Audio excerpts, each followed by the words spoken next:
లోకేష్ గారు ఇంకా చాలా మాటలు మాట్లాడారు. వాళ్ళ విశాఖపట్నంలో వారు ప్రెస్ కాన్ఫరెన్స్లో మాట్లాడినటువంటి మాటలు ఒక్కసారి కానీ గమనిస్తే విచక్షణ కోల్పోయి మాట్లాడారు. విశాఖకి ఏమీ చేయలేదని మాట్లాడారు. విశాఖ రైల్వే జోన్ గురించి వైఎస్ఆర్ కాంగ్రెస్ పార్టీ ఏమీ చేయలేదన్నారు. మేము అడుగుతున్నాం, నీ పక్కనున్నటువంటి ఐఏఎస్లు కూడా మీకేం చెప్పరా? ఈ మిడిమిడి జ్ఞానంతో సకల శాఖల్ని కూడా మీరు నిర్వహిస్తున్నారా?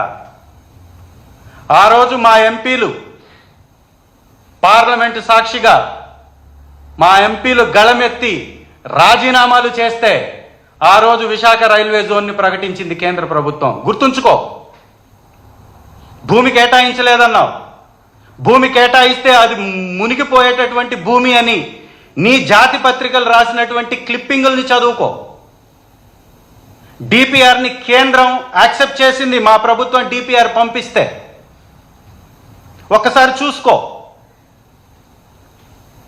దాంతోపాటు వాల్తేరు డివిజన్ ఇప్పుడు కొత్తగా ఏర్పడేటటువంటి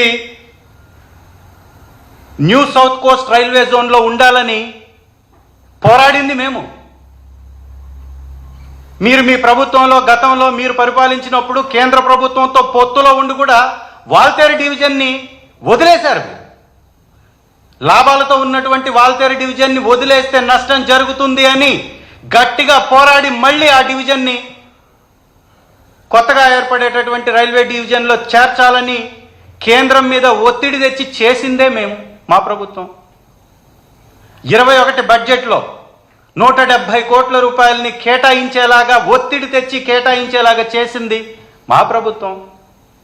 విశాఖకి మెట్రో రైల్ డిపిఆర్ని ఆమోదం చేయించింది మా ప్రభుత్వం. ఇంత తెలివి తక్కువగా, చేతగాకుండా, తెలుసుకోకుండా ఈ విధమైనటువంటి వ్యాఖ్యలు.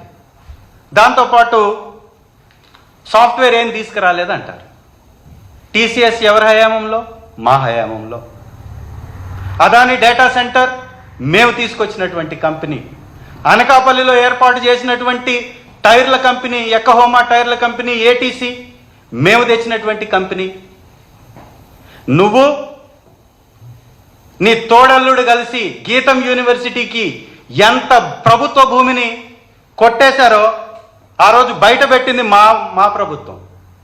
ఇవాళ ధారాదత్తం చేయడానికి, మీ యొక్క తోడల్లుడికి కట్టబెట్టడానికి పన్నాగం పన్నుతూ అద్భుతంగా నిర్మించినటువంటి పర్యాటక భవనాల మీద కూడా విషం కక్కుతున్నాం.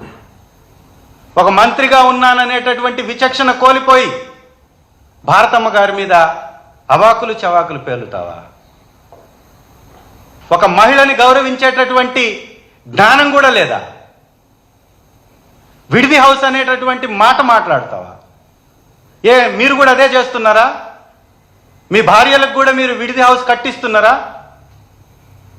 మీరు అందుకే ప్రతి వారం హైదరాబాద్ వెళ్ళొస్తుంటారా?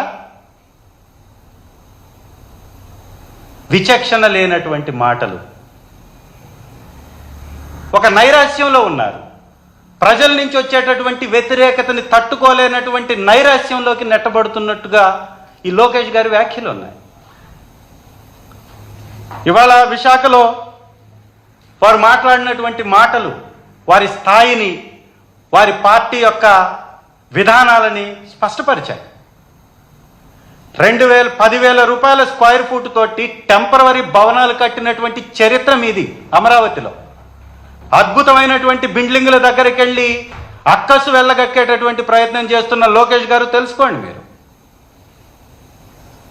ఒక టెంపరవరీ న్యాయస్థానం, టెంపరవరీ సచివాలయం, టెంపరవరీ శాసనసభ కట్టి స్క్వేర్ ఫూట్కి 10,000 నొక్కివేసినటువంటి ప్రభుత్వం మీది. మీరా మాట్లాడేది మళ్ళీ.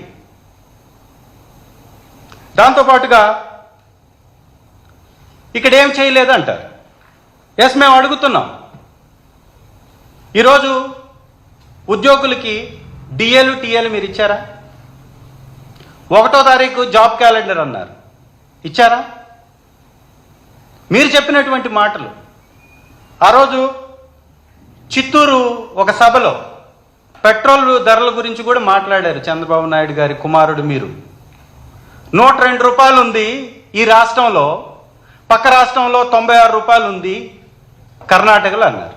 ఇవాళ భారతదేశం మొత్తం 103 రూపాయలు 102 రూపాయలు యావరేజ్ ఉంటే పెట్రోల్ ధర, మీ చిత్తూరు జిల్లాలో మీ నాన్నగారు ప్రాతినిధ్యం వస్తున్నటువంటి గౌరవ ముఖ్యమంత్రి గారి యొక్క జిల్లాలో 112, 113 రూపాయలు పెట్రోల్ అమ్ముతున్నారు. తగ్గించలేదే మీరు? ఇవాళ మీరు కేంద్రంతో పొత్తులో ఉండి కూడా చేయలేకపోయారే. మళ్ళా విశాఖ మీదకే ఇంకో మాట కూడా మాట్లాడారు, ఉక్కు కర్మాగారం గురించి. అస్సలు ఎంత నిస్సిగ్గుగా మాట్లాడతారంటే, దానిలో పనిచేసేటటువంటి ఎంప్లాయీస్కి జీతాలు ఇవ్వకుండా వారిని ఇబ్బంది పెడుతూ, ఎంప్లాయీస్ని తొలగిస్తూ, కేంద్రంలో పొత్తులో ఉండి కూడా ఏమన్నా ఆర్థిక సహాయం ఆ ఉక్కు కర్మాగారానికి చేశారా? ఆ రోజు ప్రైవేట్ పరం చేస్తానన్నటువంటి కేంద్రంతో ఇవాళ మీరు పొత్తు పెట్టుకున్నారు నిస్సిగ్గుగా. పొత్తు పెట్టుకున్నటువంటి కేంద్రం మెడలు వంచి దీన్ని కొనసాగిస్తాం, దీనికి ఆర్థికంగా ఆదుకుంటామని ఎందుకు చెప్పించలేకపోతున్నారు? ఏమైంది? లోపాయికారి ఒప్పందాలు ఉన్నాయా?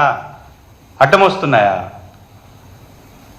మరి లేకపోతే పక్కనున్నటువంటి కర్ణాటక రాష్ట్రంలో విశ్వేశ్వరయ్య స్టీల్ ప్లాంట్కి రీసెంట్గా కేంద్రం 15,000 కోట్ల రూపాయల ఆర్థిక సహాయం చేసింది.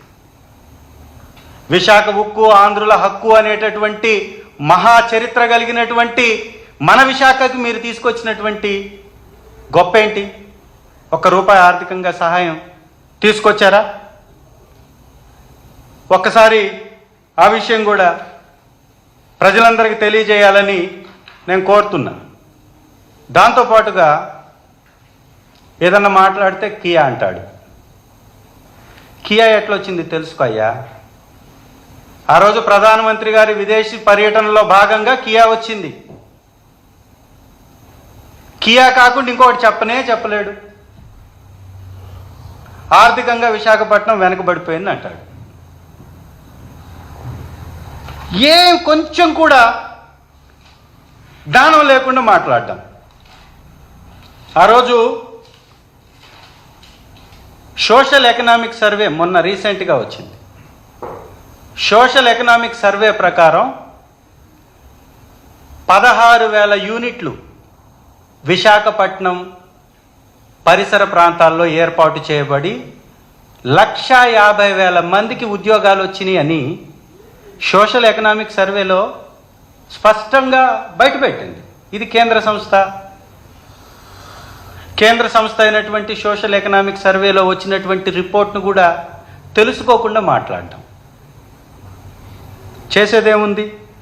సహజంగా ఆయనకి అలవాటైనటువంటి పని అరాకొర జ్ఞానంతో మాట్లాడడం. విశాఖలో ఇంకటి ఏం చేయలేదని కూడా మాట్లాడారు.